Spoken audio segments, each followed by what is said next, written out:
Hi, how's everyone doing today? Let's talk about some things that are happening.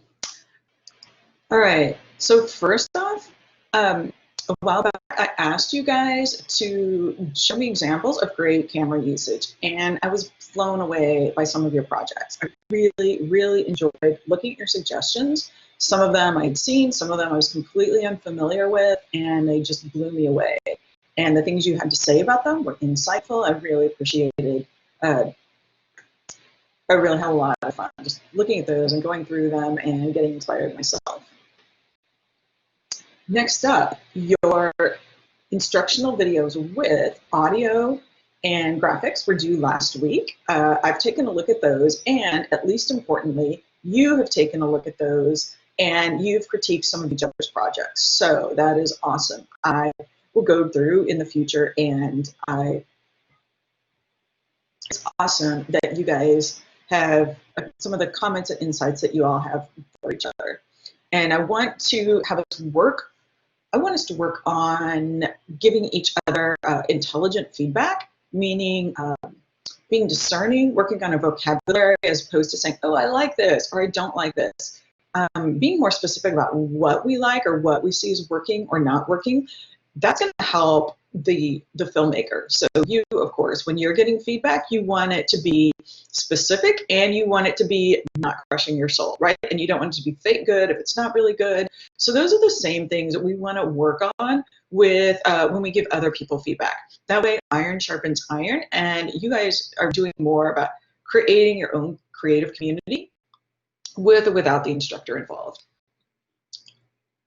All right, and hungry video analysis. So I posted a link to the short film or the multimedia project, Hungry, Hungry, Hungry by Maisie Crow. She did this when she was a student at Ohio University, believe it or not, and it won tons of awards at the time. And I think you can I think you can see why. So part of this was to watch this film and react to it. And also this was writing about it as part of our building our analysis abilities. We want to improve our ways of talking about film and video. This hungry analysis, this was due on September 22nd at 8 a.m. and it was worth 10 points.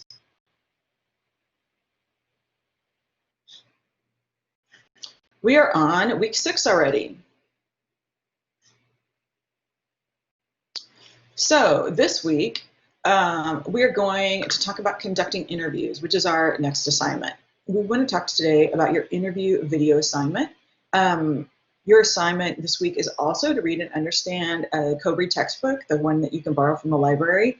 Conducting an interview is chapter 11.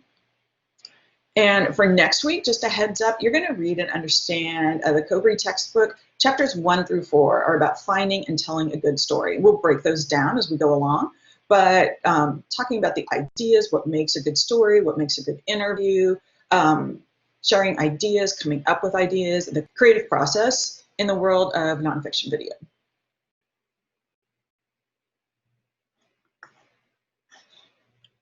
Good examples of interviews on video. Do I have that pulled up? Great. So that's here. So I've asked you a couple questions. If you could watch an interview series about today's world, how would it look? And who would be in it? Who would you want to be the people or the types of people that you would want to hear from? What questions would you want answered? And what do you want to see about the subjects' lives? So think about that. And then in part 2, you're going to find good examples, a good example of a candid interview. Excuse me. So this isn't like part of a movie, it's not fiction or scripted, but a real honest interview. And you're going to post the link here. So tell us about who's being interviewed, who's the interviewer, okay? Who's behind the camera? What are they talking about, and what do you find interesting about this? So it could be that just the topic or the conversation is really amazing. They have great B-roll, so the visuals that go with the interview could be insightful, or maybe they've just gotten through. There's a really difficult topic that they've talked about frankly, and so how does the filmmaker get to that point where, what do they do to to bring about those types of conversations. So you can show us a segment. It could be a documentary film, a news broadcast, whatever, but I want you to post that, and that's for Thursday, September 24th. Let's look at some examples of good video. So here's one that I really love.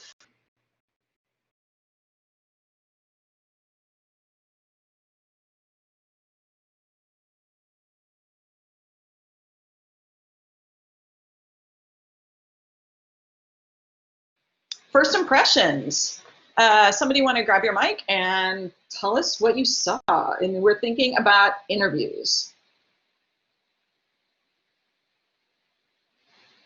Totally different type of interview. Yeah.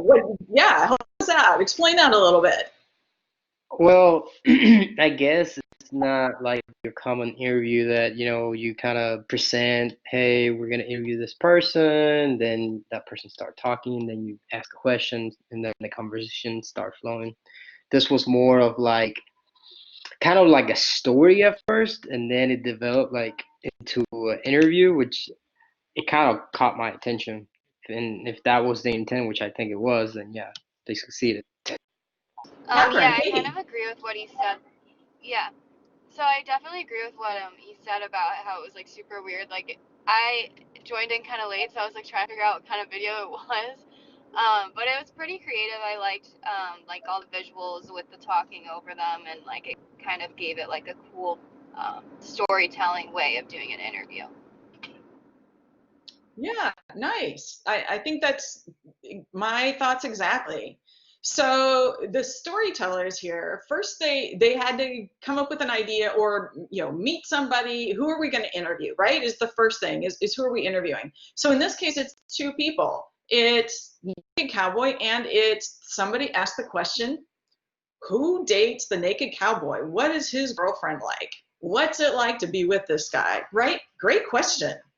And so did enough research to find her, and then do interviews. Ended up doing interviews with both of them. And from the way it sounds, I think those are two separate interviews, like one with her and one with him. But it really isn't centered on just them. I mean, so we hear their story, but we aren't just sitting, looking at them while they're sitting in an interview room. Instead, the filmmaker, the person doing the interviews, is like, okay, now I've gathered this information. Here's what I know. Now, how do I put this together? And they chose to do that in this way where they sort of, they built a narrative. They have a question, who is this guy? With a reveal, and they've done it in a really fun way. So, and the question of who would date the Naked Cowboy, like they've kind of brought that in the back door. So I think that's fun. We don't notice that the storytellers, and we don't notice that they have an opinion or a point of view, but they actually have made a lot of decisions along the way that lead up to us just paying attention to the content and being, so that you watched a 2-minute video there and, there's 4 more minutes, and I would totally sit and watch the rest of it, right? They definitely kept my interest enough. Other thoughts quickly? If you've got lesson 10 pulled up, we're going to look at Ben Johnson, the Golo farmer.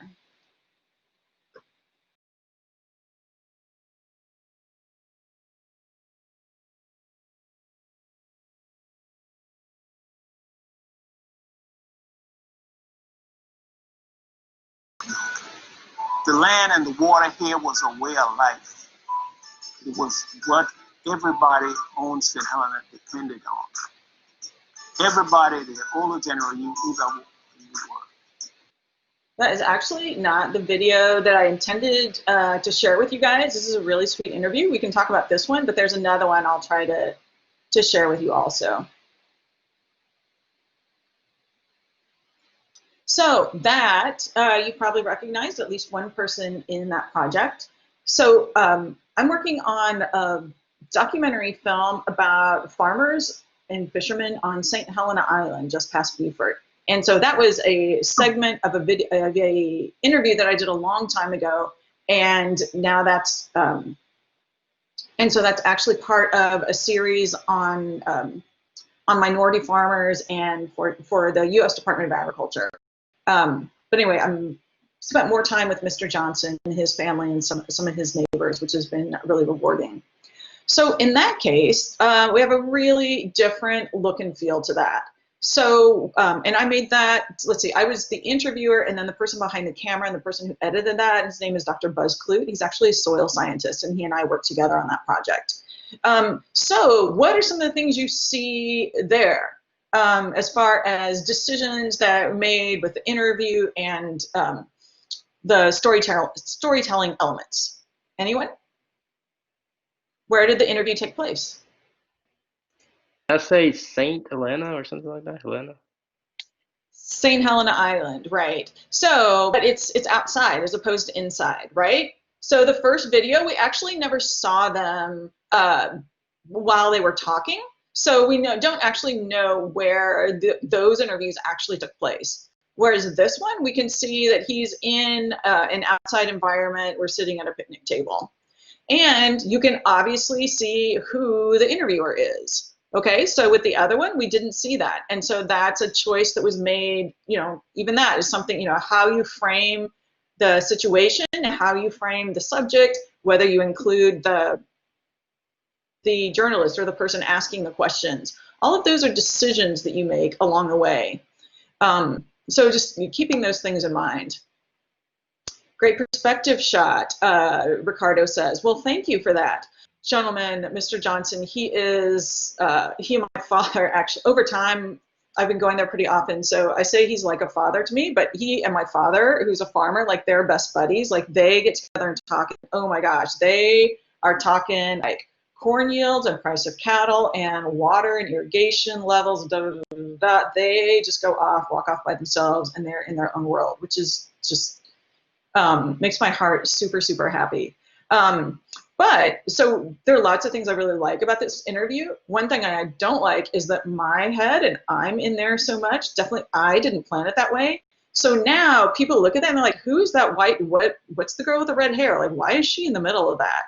It seemed like a good way to frame it at the time. It wasn't even a decision that we made consciously, but we made it, it happened. And now it's something that when we go back to that footage or use it again, like we always have to think about the fact that like, oh, Denise is in there. We have to work around that or deal with it. So just one of those things that we have to keep on top of. Is that what you were referring to, Ricardo, as far as the interview or something else that was a perspective shot? Yeah, I mean, it gave a sense of like obviously kind of like a intimate conversation, if you will. But at the same time, obviously, if you were to be removed from the picture, just him and him looking not directly at the camera, then it would be sort of a different feel. I kind of like that it was like that.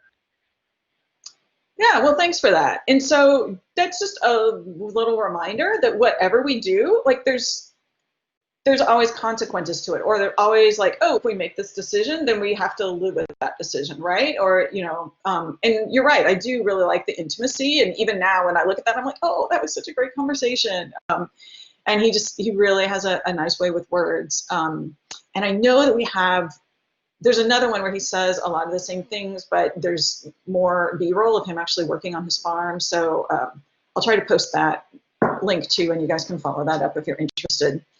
I thought that interview went really well, and when we looked at it, I really liked it. But then, just remembering that everything has to be intentional.